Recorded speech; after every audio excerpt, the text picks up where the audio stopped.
Sobra mantika anay papa bagani mo lipitrito tap.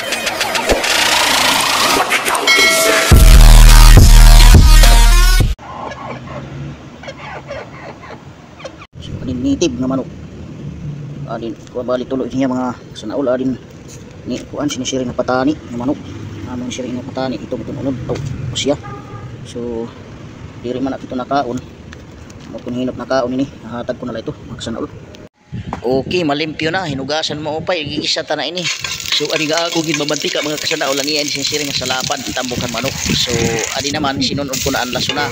Gigisa ko lasuna la anay kay para ya so adi na mga kasanaol igigisa ko na adi lunod ko na mga kasanaol. So ako na lain upay ukayo nga datbag kasahin. Tapos magamit din ang maromantika aw. So ini nga akon gibubutang mga kasanaol inin suka iniya suoy para pagwara ito niya lang sa pwede na mga kasanaol.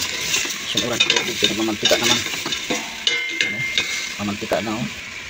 So ini pwede na iniya butang ng tubig yung sunuran ng tubig amo ito itong teknik pagluto iton nitib na manok para diri siya malangsa. So mantika anay papa bagani mo lipitrito tapos sabuan. Ayun paminta ito mga kasanaol nga nalutaw mga baga maitom-itom. So yan na itsunod din nga kuan lamas nala dulaw tanglad luya. So di na mga kasanaol ginsunod ko naan iya kuan mga lamas pati an sinisiring nga pitsay ahos sa dagat prito tanan tuksan tanao. So kuan na mga kasanaol maluluto na pwede na ini haunon. So higop na mga kasanaol sa sabaw. Bye bye. Alam na ini pwede kayo sabaw. So tinawan ta na mga kasanaol. Okay, sarap.